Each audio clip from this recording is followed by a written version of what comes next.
Bismillahirrahmanirrahim. Alhamdulillah nahmaduhu wa nasta'inuhu wa nastaghfiruh.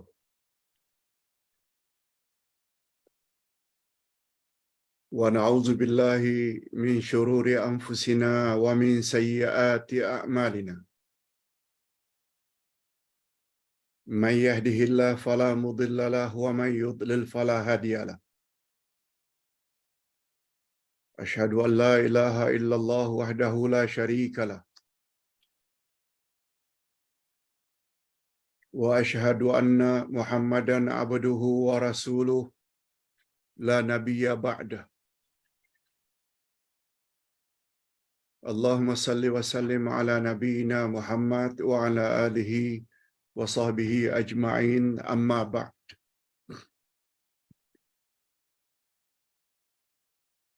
Hadirin dan hadirat serta para pemirsa yang saya hormati, Assalamualaikum warahmatullahi wabarakatuh.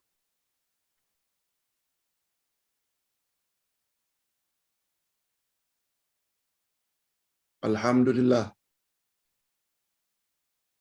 kita bersyukur kehadirat Allah Azza wa Jalla. Seperti biasa pada pagi Ahad ini kita akan isi pengajian kita dengan Al-Asma'ul Husna.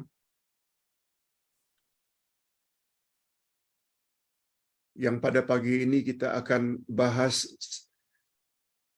salah satu dari nama Allah, yaitu Al-Mujib.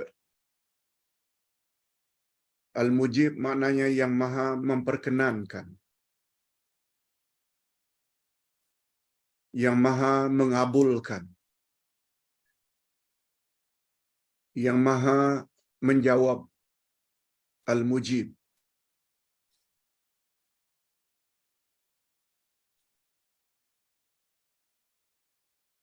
Dalil tentang adanya nama Allah ini sungguh banyak.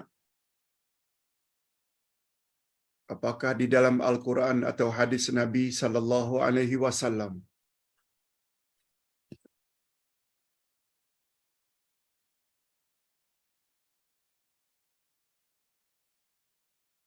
Ini sebagaimana firman Allah di dalam surat Hud ayat yang ke-61.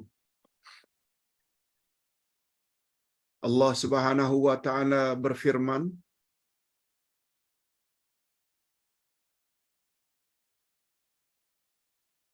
A'udzubillahi minasyaitonir rajim. Fastaghfiruhu thumma tubu ilaihi. Inna rabbi qaribun mujib. Karena itu mohonlah ampunan kepada Tuhanmu. Oleh itu mohonlah ampunannya. Kemudian bertobatlah kepadanya. Sesungguhnya Tuhanmu amat dekat rahmatnya, lagi memperkenankan doa hambanya. Jadi mujib di sini dengan makna memperkenankan doa hambanya.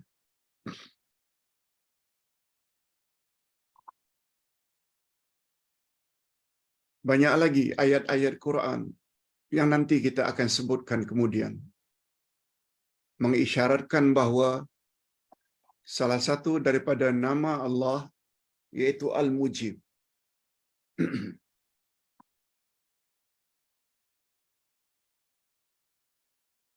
Memahami nama Allah ini sangat mustahak.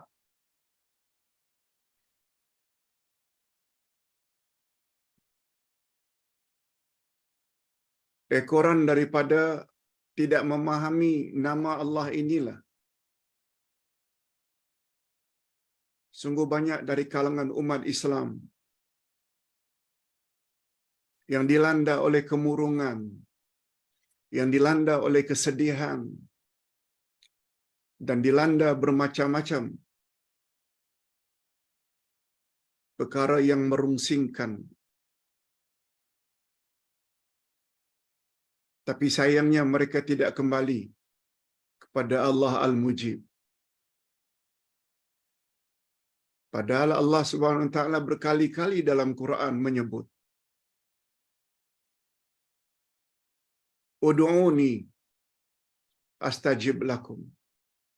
Berdoalah kamu kepadaku, mintalah pertolongan kepadaku, niscaya aku akan kabulkan permintaanmu. Mohonlah kepadaku, aku akan perkenankan permintaanmu. Itu janji Allah. Dan Allah tak pernah mungkir janji. Tapi gara-gara umat Islam tidak begitu mantap terhadap nama Allah Al-Mujib, mereka akhirnya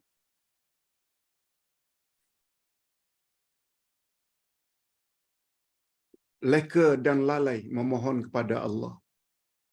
Terlalu memperturutkan hawa nafsu.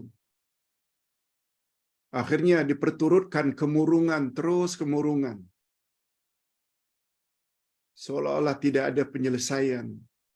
Seolah-olah tidak ada mana-mana pihak yang boleh tolong dia. Padahal Allah dah offer. Itu semua adalah akibat atau kesan daripada kejahilan, kebodohan, tak faham bahawa Allah itu punya nama, salah satunya Al-Mujib.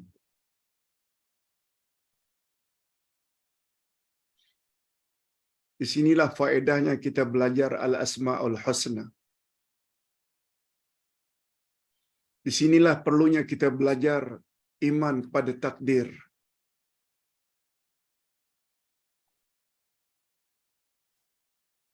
Takdir ada bermacam-macam, ada takdir azali, ada takdir yaumul misaq, ada takdir umuri, ada takdir hauli, ada takdir yaumi.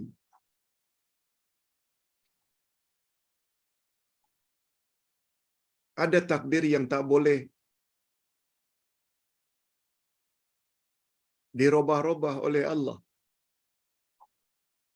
yang dipanggil dengan takdir mubram. Dan ada pula namanya takdir mu'allaq, yang Allah boleh rubah jika Allah berkehendak atas permintaan. Nah, sekarang kita tak minta. Kita tak minta karena kita ragu-ragu Allah kabul atau tidak.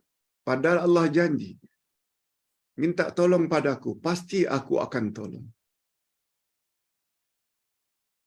Mudah-mudahan setelah mendengar kuliah pagi ini tentang nama Allah Al-Mujib, sikap kita akan berbeza insya-Allah setelah ini. Okey. Setelah kita tahu Al-Mujib itu ada dalilnya, ada hujahnya, ada argumennya, ada buktinya. Allah memang punya nama Al-Mujib. Sekarang kita berpindah, apa makna Al-Mujib, Pak Ustaz?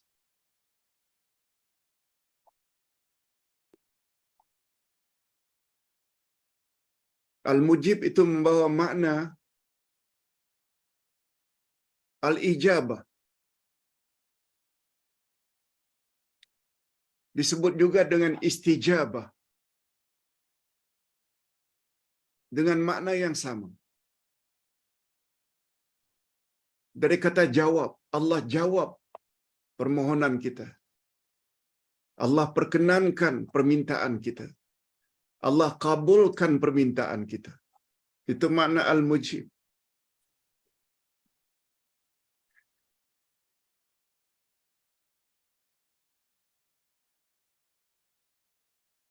Itu makna asalnya menurut bahasa, lughatan, atau menurut etimologi.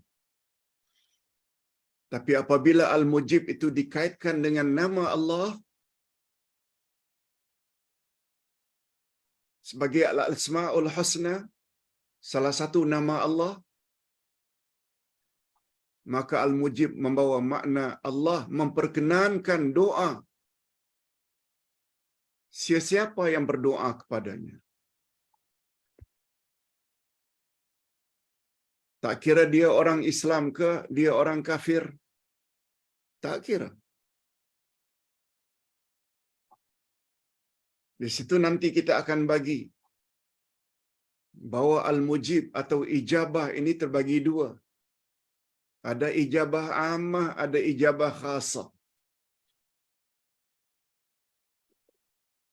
Ini semua ilmu.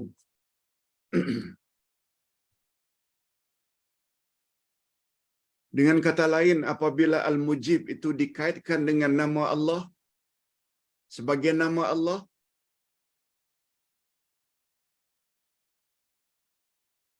ia membawa makna Allah akan memperkenankan, Allah akan mengkabulkan sesiapa saja yang meminta kepadanya. Apakah untuk kebaikan dunia mereka atau untuk kebaikan agama mereka.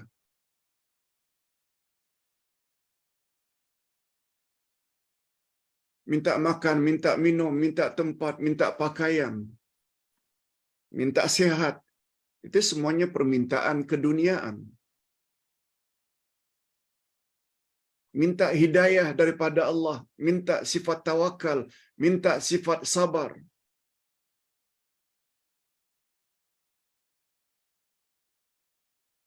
Minta sifat ikhlas. Tunjuki kami jalan yang lurus. Semuanya itu adalah nikmat-nikmat keagamaan. Masalahnya kita mau minta ke atau tak mau minta.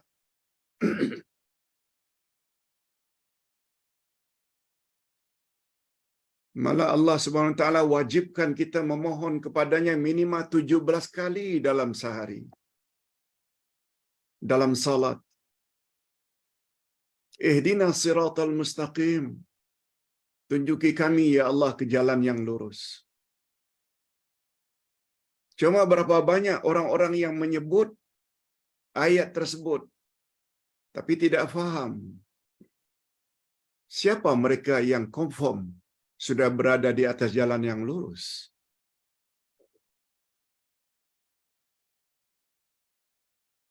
Sehingga dalam hidup kita tidak dapat bersikap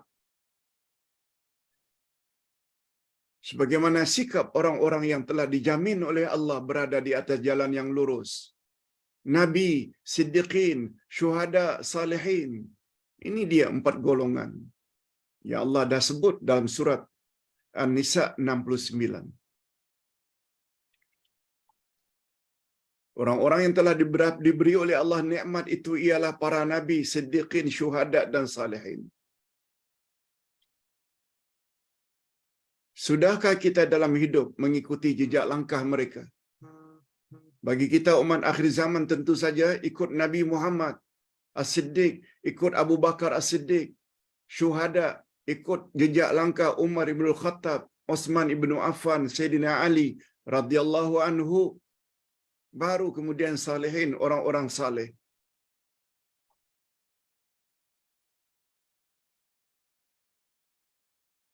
Al-Quran tidak dipelajari sebagaimana semestinya.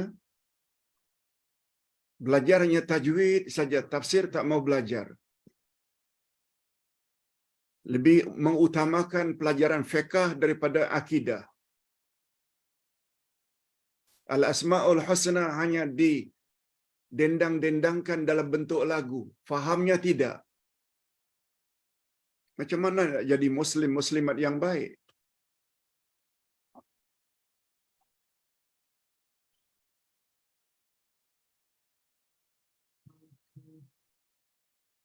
Itu sebabnya apabila ada kemurungan, lalu ditanya, Pak Ustaz, apa doa yang patut dibaca? Bagi Ustaz, bukan doa yang patut dibaca. Doa itu betul juga. Tapi fahami makna doa.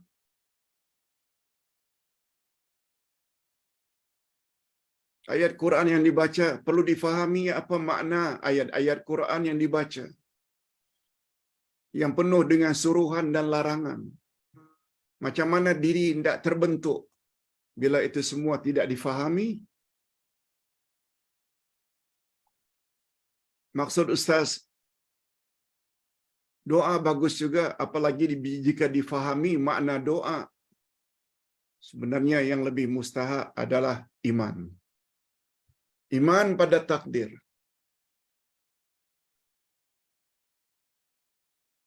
Jika orang ada iman pada takdir, segala-galanya telah ditetapkan oleh Allah sejak azali. Hanya saja kita mesti berusaha untuk jadi insan yang baik.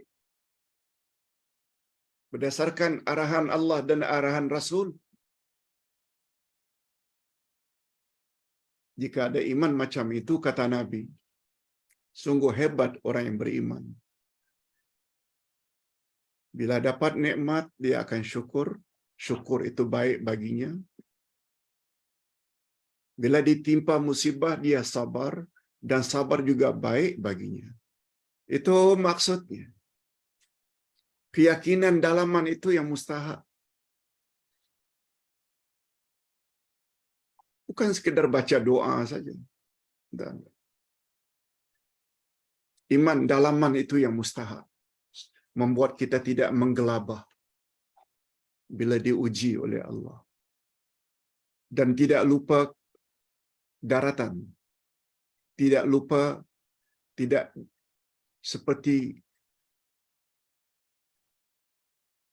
kacang melupakan kulit bila kita dapat nikmat. Itu sebabnya kata Sayyidina Umar, orang yang cukup dalam ilmunya,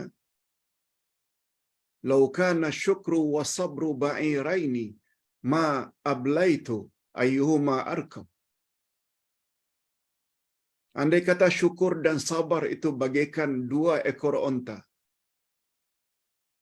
aku tak kisah onta mana yang aku patut tunggangi untuk terus hidup di atas muka bumi ini.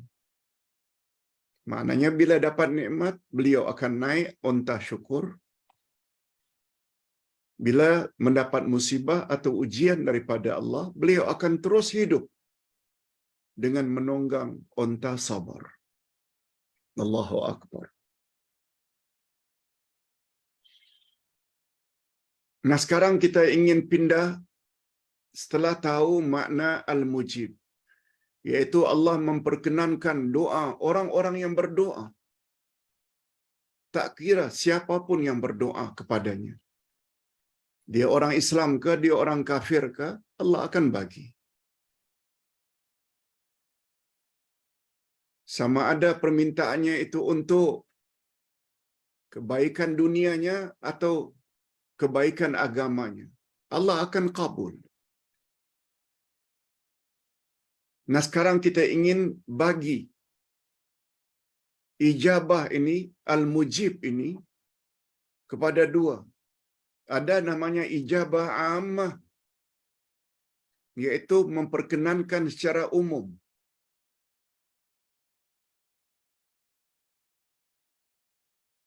Yang kedua, ijabah khasah, yaitu memperkenankan secara khusus.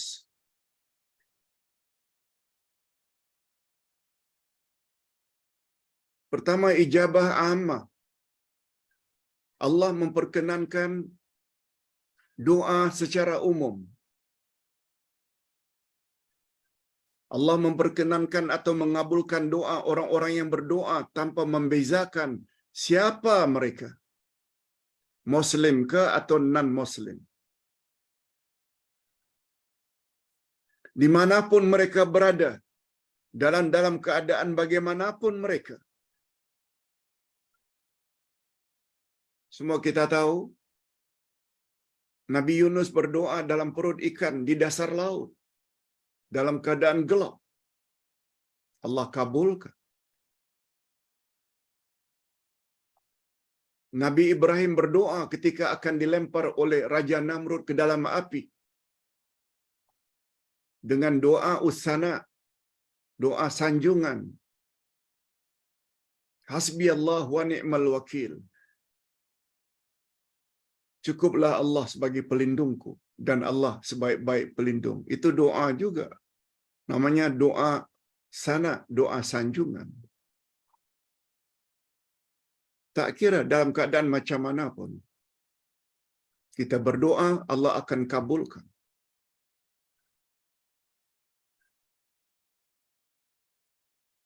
Allah Subhanahu wa taala berfirman dalam hal ini, wa qala rabbukum ud'uni astajib lakum.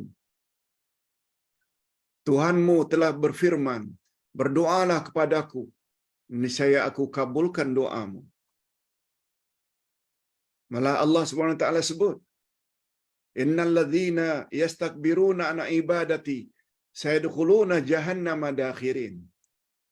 Siapa yang sombong daripada beribadat kepadaku.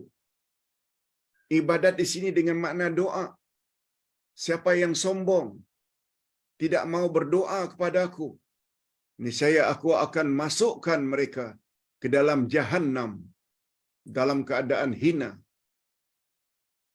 Allahu Akbar. Lihat hebatnya Allah. Beza dengan manusia. Kaya macam manapun, kalau orang selalu memohon sampai ke satu peringkat, dia akan benci. Kamu tak ada kerja lain ya, minta saja. Tapi Allah tidak. Orang yang tidak minta itu Allah marah. Siapa yang sombong daripada berdoa kepadaku, maknanya enggan, tidak mau memohon padaku. Itu maknanya awak sombong. Dan Allah ancam akan humbankan mereka ke dalam neraka Jahannam. Manusia barangkali tidak. Alhamdulillah, sekarang si fulan itu sudah tak minta-minta lagi pada aku. Orang tak minta, kita kata Alhamdulillah. Kita bersyukur. Kita marah bila orang berdoa atau meminta pada kita. Allah tidak. Andai kata kita tak minta pada Allah, itu bermakna kita dianggap oleh Allah sombong. Tidak perlu kepada Allah. Tuh. Ini namanya Allah Al-Mujib. Nah, yang kedua, ijabah khasah.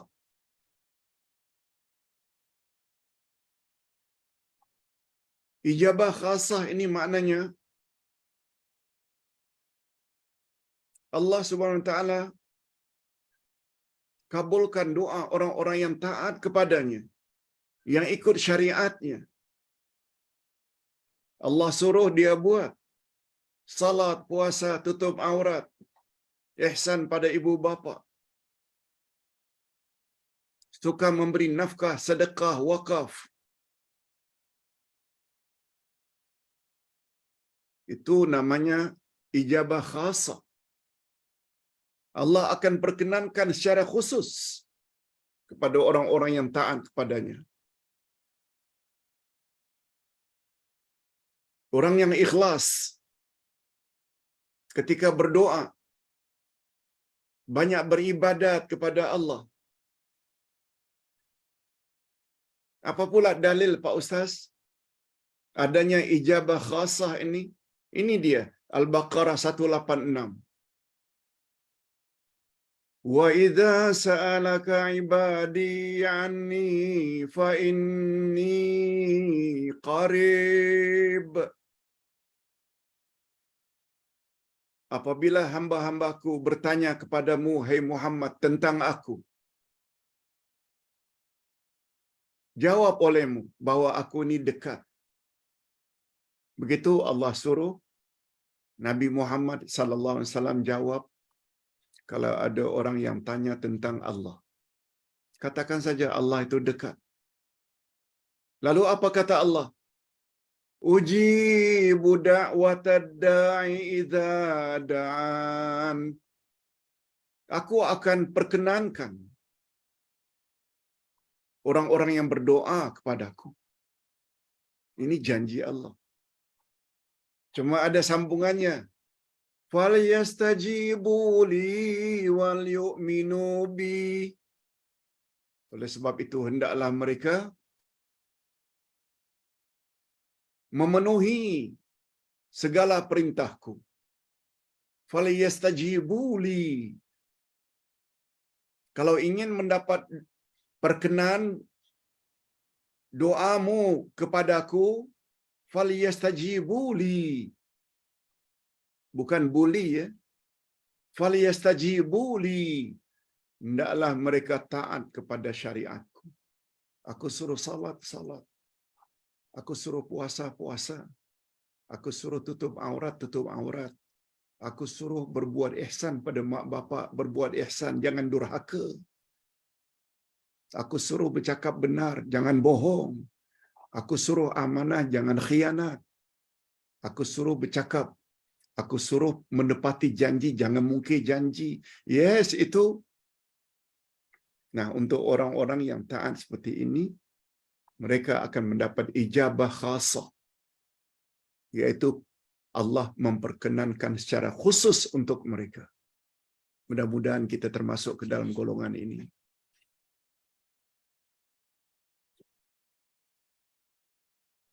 Atas dasar itulah dalam ayat ini Allah Subhanahu wa taala ikuti pengkabulan doa mereka dengan perintah falyastajibu li. Maka hendaklah mereka memenuhi segala perintahku. Sama ada buat suruhan Allah atau jauhi larangan Allah. Hadirin dan hadirat serta para pemirsa yang saya hormati.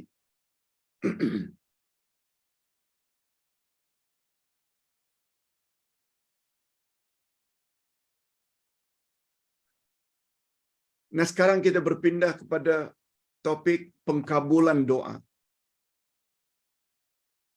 Betul ke Pak Ustaz? Semua doa kita dikabulkan oleh Allah. Yes. Allah dah sebut. Innallaha la yukhliful mi'ad. Allah tak pernah mungkir janji. Antara janji Allah, berdoalah kepada aku, pasti aku akan kabulkan. Pasti. Cuma kita kena faham, Allah yang Maha Pemurah, Allah yang Maha Adil, Allah yang Maha Bijaksana. Apa makna pemurah? Bila kita minta, dia bagi. Apa makna adil? Adil maknanya meletakkan sesuatu pada tempatnya. Apa maknanya Allah Maha Bijaksana?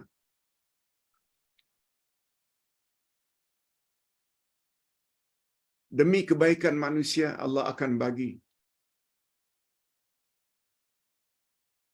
sesuai dengan kehendak Allah yang Maha Bijaksana. Bukan menurut kehendak kita. Kehendak Allah yang tahu segala-galanya. Itu sebabnya makna pengkabulan itu ada 3.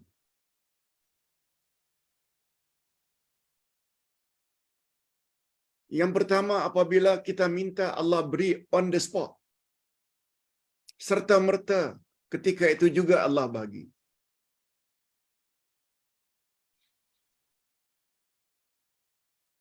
Tapi ada yang kedua. Kita minta, tapi Allah bagi, tapi Allah delay. Allah lambatkan bagi itu. Mungkin di akhirat, bukan di dunia.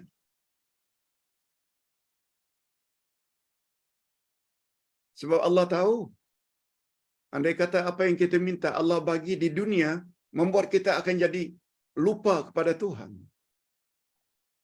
Allah atau boleh mengakibatkan kita jadi lalai bila dibagi.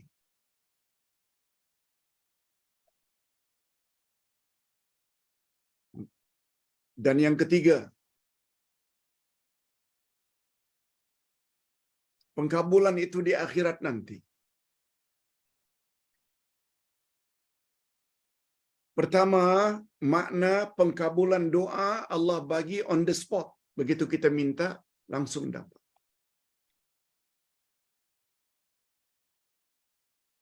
Yang kedua, membawa makna Allah lambatkan. Bukan serta-merta. Mungkin setahun, 2 tahun, 3 tahun. Seperti umpamanya permintaan kita untuk dapat jodoh, tidak serta-merta, mungkin 5 tahun kemudian. Ingin dapat anak, mungkin tidak serta-merta setahun 2 tahun, mungkin 8 tahun kemudian. Allah lambatkan, tapi itu kabul juga. Dan yang terakhir, apa yang kita minta barangkali Allah tidak bagi di dunia, tapi Allah bagi di akhirat.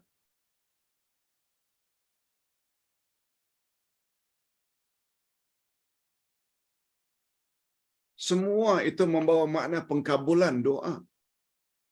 Jangan kata Allah tak kabulkan. Mungkin Allah lambatkan. Mungkin Allah tidak bagi nanti di akhirat. Ini yang membuat kita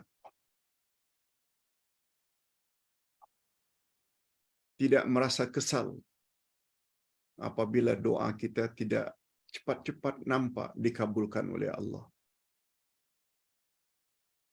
Sebab bila kita kata, "Ya Allah, dah sekian tahun aku memohon, tapi Engkau tidak kabulkan juga." Komen seperti itu tuh sangat dilarang oleh Nabi. Itu namanya isti'jal. Orang yang isti'jal memang tak akan dikabulkan oleh Allah.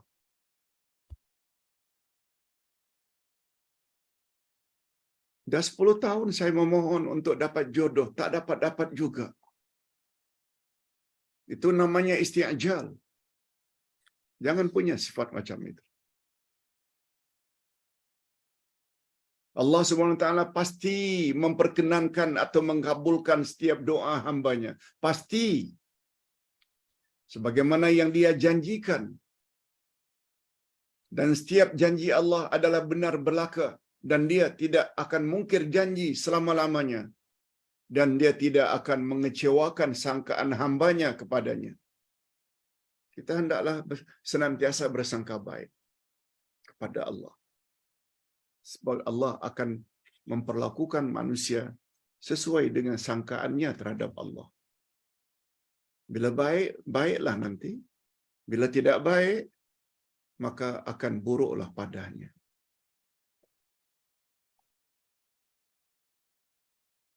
Nah, sekarang kita ingin pindah pula kepada kehebatan Al-Mujib. Nama Allah yang Maha memperkenankan ini, di mana letak kehebatannya, Pak Ustaz? Yang pertama, di antara kehebatan pengkabulan Allah terhadap doa manusia, pertama sekali, kita mesti ingat, pengkabulan daripada Allah itu adalah fadlun wa ihsan. Apa maksudnya, Pak Ustaz?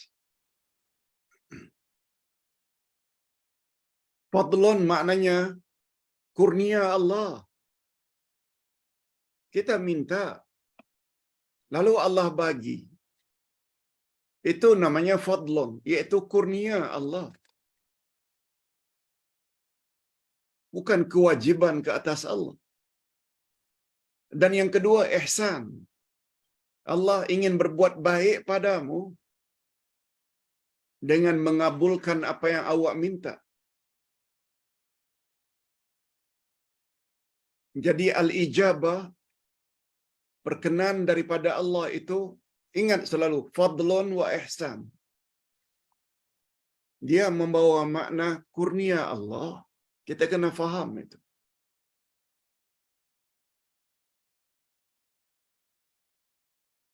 Tugas kita hanya meminta pada Allah. Allah akan kabulkan. Dan pengkabulan Allah itu adalah fadlun wa ihsan. Fadlun, Allah kurniakan. Allah beri kalau Allah mau beri. Ihsan, Allah ingin menjadikan kamu orang yang baik.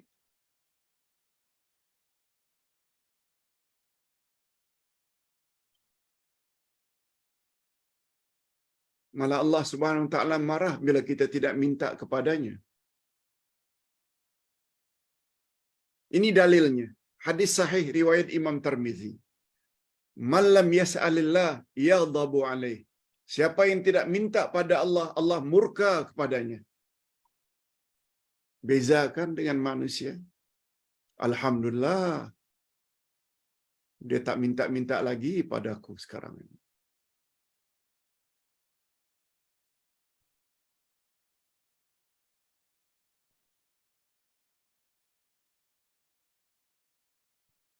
Minta-minta ini kadang-kadang dalam bentuk pertanyaan, mohon pencerahan.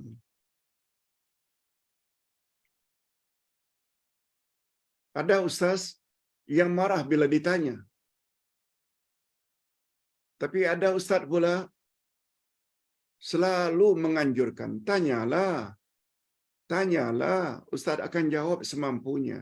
Ada juga yang jenis itu. Ustaz cenderung kepada yang kedua.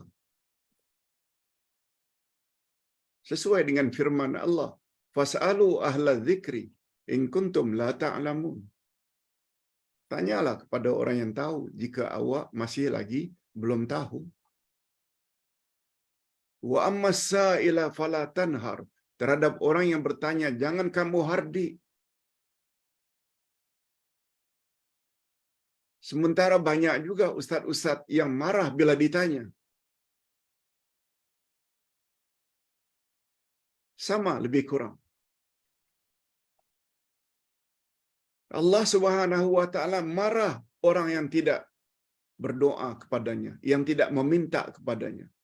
Sebab secara tersirat orang itu anggap dirinya serba sempurna sehingga tak perlu kepada yang lain.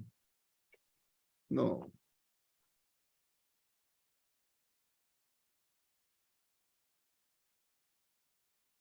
Jadi Allah justru marah bila kita tidak minta kepadanya. Kita murung, kita perturutkan saja kemurungan. Itu yang syaitan mau. Akhirnya mengurung diri, akhirnya bunuh diri. Itu yang syaitan mau. Mengapa tidak mohon, Allahumma inni a'udzubika minal hammi wal hazan. Ya Allah, lindungilah aku daripada rasa sedih, daripada rasa murung.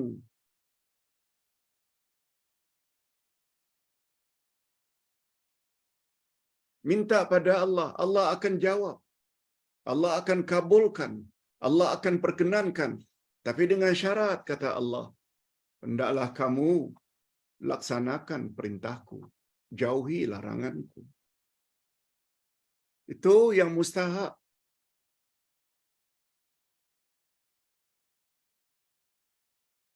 Doa perlu juga, tapi sebenarnya yang lebih penting itu dalaman kita.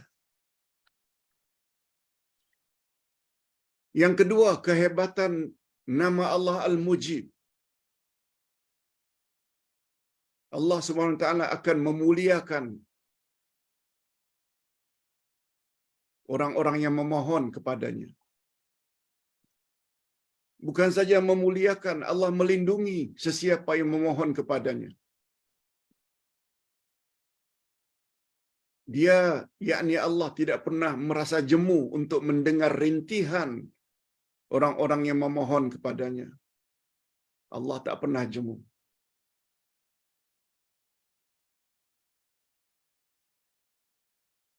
Tanpa mengira berapa banyak pun permintaan mereka. Sebab Allah Maha Kaya. Yang kita ni fakir. Fakir dengan makna berhajat kepada Allah. Berhajat kepada pihak lain.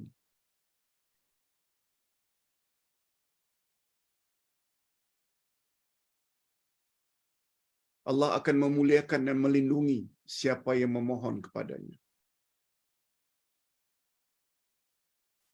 Sebab dengan memohon kepada Allah, itu membuktikan kita ini tawadhu, humble. Kita ini merendah diri kepada Allah. Tidak sombong. Sebab Allah Maha Kuat, Allah Maha Perkasa. Yang kita ini lemah. Itu sebabnya Allah marah sangat orang yang tidak memohon kepadanya.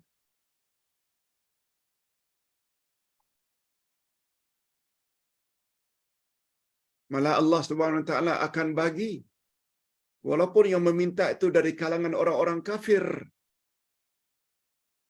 Itu pagi kita lihat orang-orang non-Muslim apabila dia buka kedai,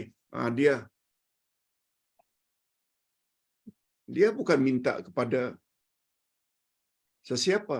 Sebenarnya minta pada Allah juga pada asalnya. Cuma dia telah syirikkan Allah itu dengan dewa-dewanya atau berhala-berhalanya. Tapi kalau dia minta betul-betul, Allah bagi rezeki. Apalagi diikuti dengan usahanya yang keras. Kita dah sebut beberapa hari yang lalu bahwa kejayaan di dunia sangat ditentukan oleh usaha, bukan iman, bukan ikhlas.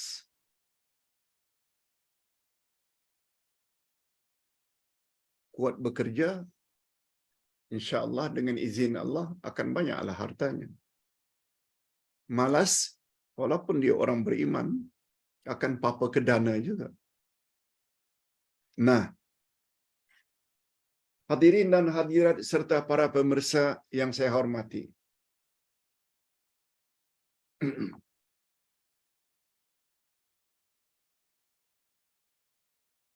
Tentang Allah kabulkan doa walaupun orang itu orang kafir, ini ayatnya.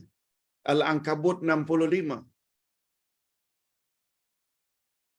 فَإِذَا رَكِبُوا فِي الْفُلْكِ دَعَوُا اللَّهَ مُخْلِصِينَ لَهُ الدِّينَ فَلَمَّا نَجَّاهُمْ إِلَى الْبَرِّ إِذَا هُمْ يُشْرِكُونَ. Maka apabila mereka naik kapal, maknanya orang-orang musyrikin naik kapal, mereka berdoa kepada Allah dengan memurnikan ketaatannya kepada Allah. Apalagi dilanda oleh ombak sehingga kapal jadi oleng. Mereka takut. Ketika itu mereka mengikhlaskan, "Ya Allah, tolong selamatkan kami sampai ke destinasi." Maka tatkala mereka sampai ke destinasi, mereka buat syirik lagi. Ini dia ayatnya.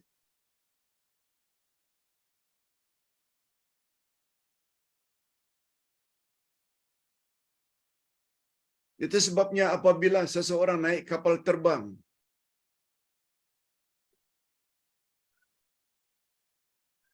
sampai ke suatu kawasan, kapal terbang itu macam terasa jatuh, yang kita panggil dengan air pocket.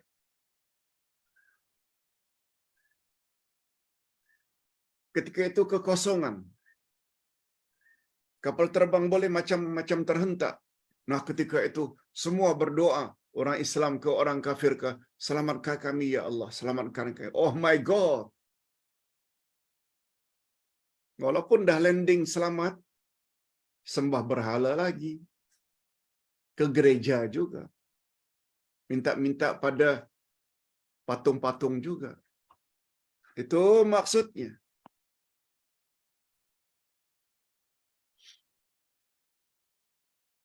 Itu sebabnya mengapa ijabah tadi kita bagi dua. Ada ijabah ammah, ada ijabah khasah.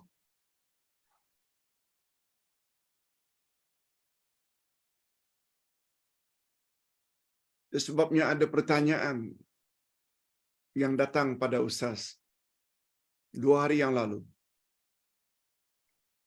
"Pak Ustaz, saya punya kawan ditimpa kemurungan karena banyak betul ujian-ujian menimpanya, jadi dia murung.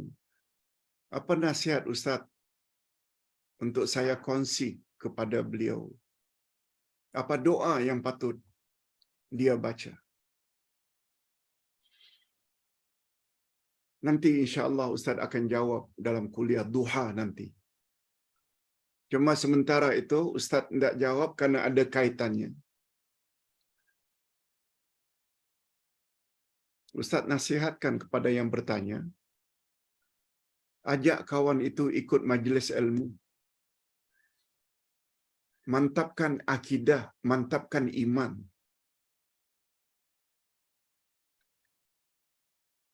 Mantapkan al-asma'ul husna, terutama nama Allah Al-Mujib. Islam adalah solusi.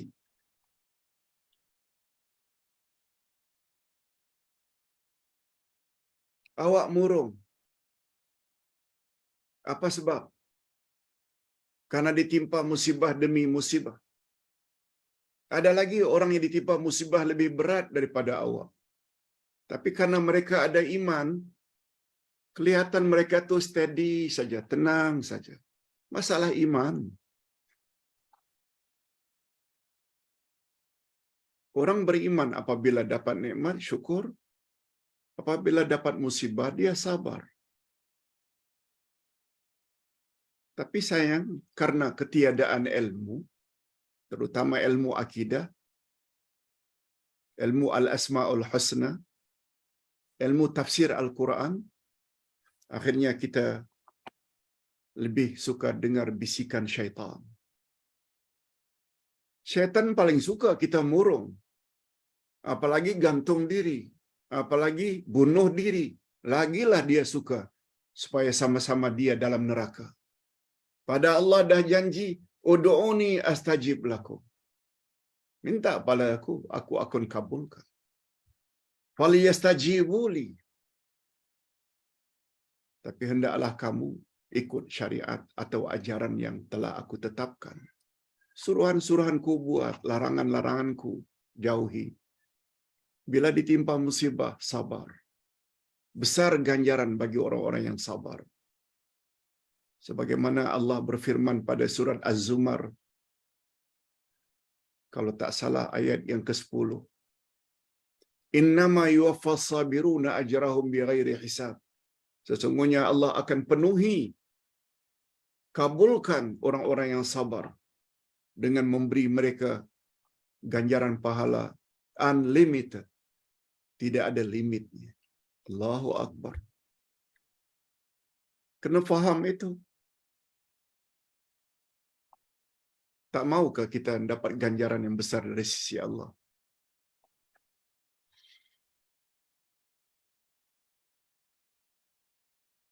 Nah, kita sampai ke bahagian yang terakhir. Kita ada masa lagi dalam 10 minit. Sebab kita mula tadi jam 6.50. Ada 12 minit lagi.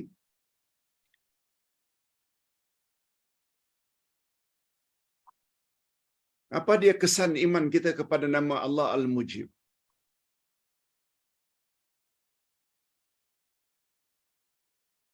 Kesan iman kita kepada Allah yang punya nama Al-Mujib, Maha memperkenankan, membuat kita sangat sayang kepada Allah. Membuat kita sangat sayang pada Allah.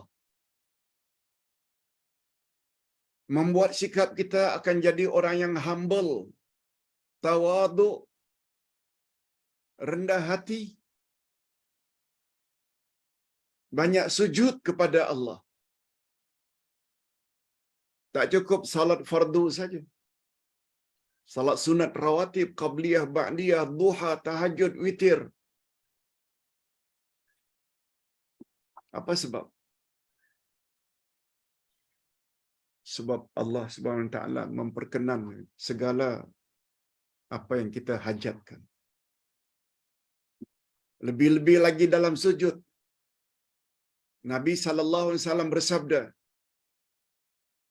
"Aqrabu ma yakunul 'abdu min rabbih fi sujud. Fa'aksiru du'a." Hadis sahih. Tempat yang paling hampir antara hamba dengan Tuhannya adalah dalam sujud. Oleh sebab itu perbanyakkan doa di dalamnya. Betul tak? Ketika sujud, waktu itu kita sedang sangat berada dalam keadaan merendah diri. Sejajar antara dahi dengan kaki. Minta.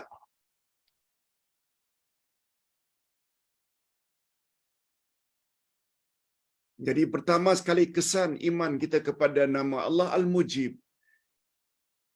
Kita akan jadi insan yang sangat sayang pada Allah, cinta pada Allah. Pada masa yang sama kita akan jadi orang yang humble.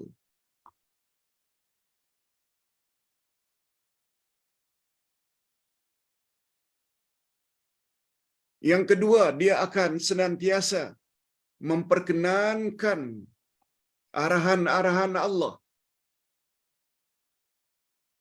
Menjauhi larangan-larangan Allah tanpa bangkangan.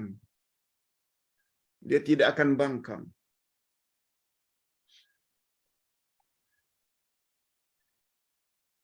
Hadirin dan hadirat, di dalam sebuah kitab yang dikarang oleh seorang ulama dari Pakistan yang bernama As-Sulukul Ijtima'i fil Islam, akhlak dalam Islam. Apa kata beliau? Takabur ada 3 jenis. Takabur pada Allah, kafir.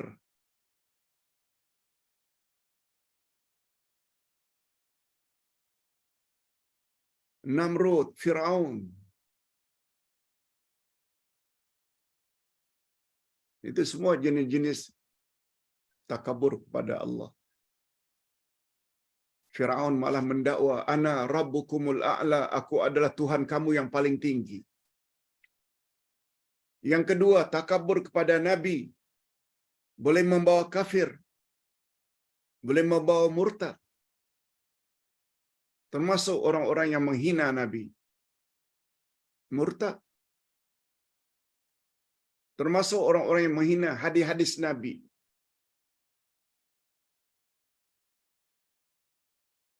Takabur yang ketiga yaitu takabur kepada sesama insan. Takabur kepada sesama insan, A takabur pada B. A insan, B insan. Takabur kepada sesama insan terbagi 2. Tolong dengar penjelasan ini baik-baik. Kita tidak takabur pada Allah. Alhamdulillah. Kita terima Al-Quran. Kita tidak takabur kepada Nabi. Sami'na wa ata'na ya Rasulullah.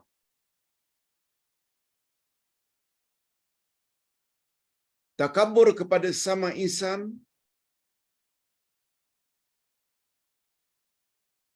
terbagi 2. Bila A takabur kepada B karena status, A berpangkat tinggi, B berpangkat rendah, itu hanya dosa besar. Minal kabair, sombong. Orang kaya takabur kepada orang miskin, itu namanya takabur disebabkan status. Orang yang memakai kereta mewah takabur kepada orang yang pejalan kaki atau hanya pakai kereta kancil. Itu status.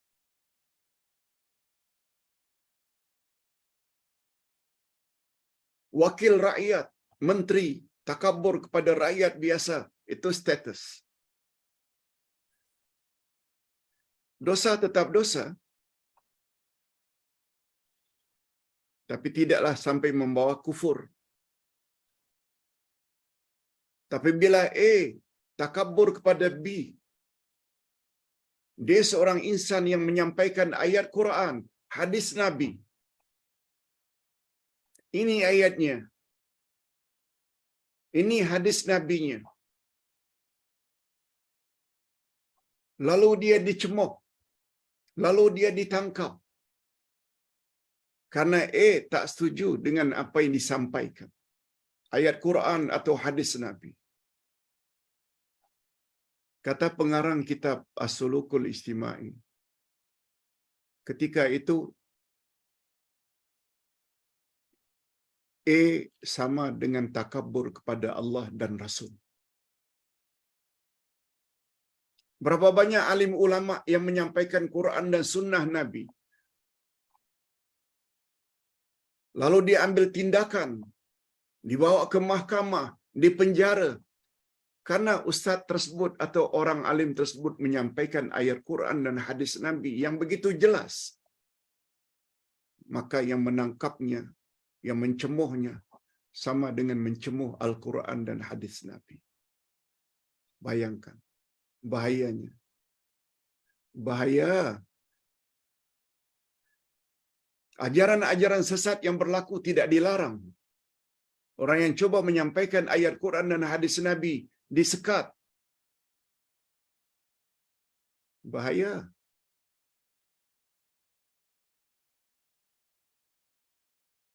Jadi takabur ada 3 jenis. Takabur kepada Allah kafir. Takabur kepada Nabi kafir. Takabur kepada sama insan terbagi 2.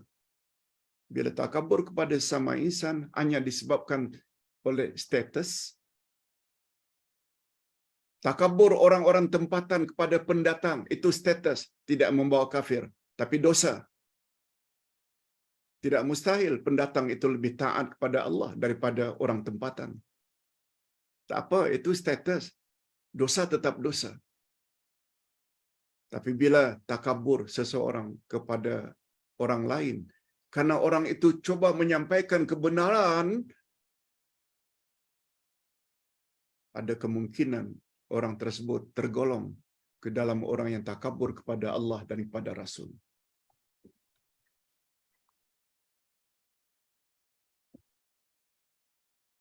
Jadi kesan iman kepada Al-Mujib membuat seseorang senantiasa berpegang pada ketetapan Allah tanpa bangkangan. Nah, yang ketiga, kesan iman seorang pada nama Allah Al-Mujib, dia akan menjadi seseorang yang suka menolong orang lain, memperkenankan permintaan orang lain. Si fulan, baru-baru ini terjadi gempa bumi atau kemalangan yang besar menimpa Turki dan Syria. Mereka sangat memerlukan bantuan. Kita bantu. Yes. Jangan lokek. Jangan bakhil. Mengapa dia begitu pemurah? Itu adalah kesan positif daripada keyakinannya terhadap nama Allah Al-Mujib.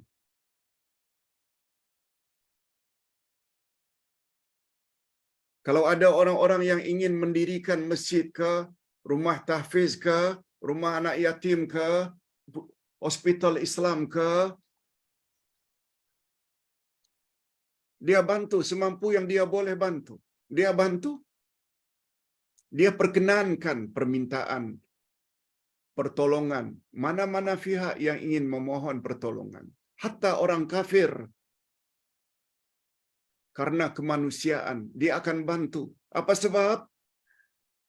Sebab atau kesan daripada imannya kepada nama Allah Al-Mujib. Ustaz kira cukup sampai di sini dulu. Sila baca, ada lagi beberapa poin penting dalam buku ini yang tak sempat Ustaz jelaskan. Itu hanya syarat-syarat pengkabulan doa dan syarat-syarat atau perkara-perkara yang boleh mengakibatkan doa ditolak. Itu ada penjelasannya. Kita akhiri dengan doa. Sebelum itu, Ustaz ingatkan, jangan lupa jam 10.30 nanti kita akan ada kelas duha. Dan kelas ini penting, yaitu kedudukan akidah dalam Islam. Berdasarkan kitab atau buku, yaitu Bahaya Syirik. Alhamdulillah Rabbil Alamin. Wassalatu wassalamu ala asyrafil anbiya'i wal mursalin wa ala alihi wa sahbihi ajma'in.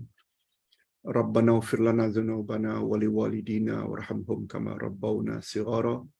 Rabbana hab lana min azwajina wa dhurriyyatina qurrata a'yun waj'alna lil muttaqina imama.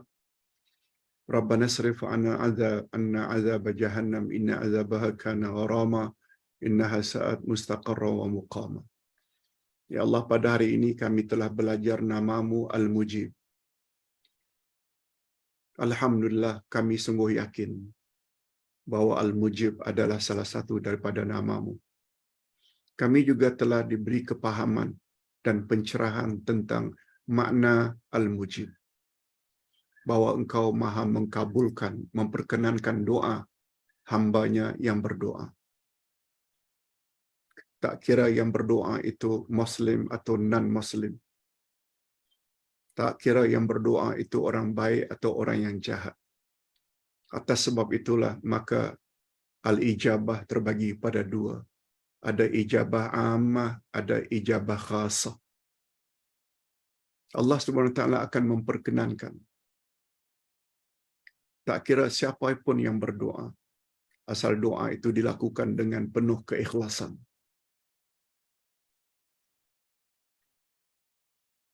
Oleh sebab itu, masukkanlah kami ke dalam golongan orang-orang yang mendapat ijabah khasah. Yaitu bagi orang-orang yang taat, memenuhi ketetapan-Mu, ya Allah. Sebab syarat untuk mendapat pengkabulan yang sempurna,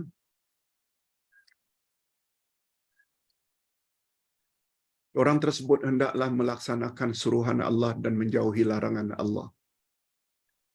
Itu sebabnya engkau sambung ayat itu, فَلْيَسْتَجِيبُوا لِي وَلْيُؤْمِنُوا بِي.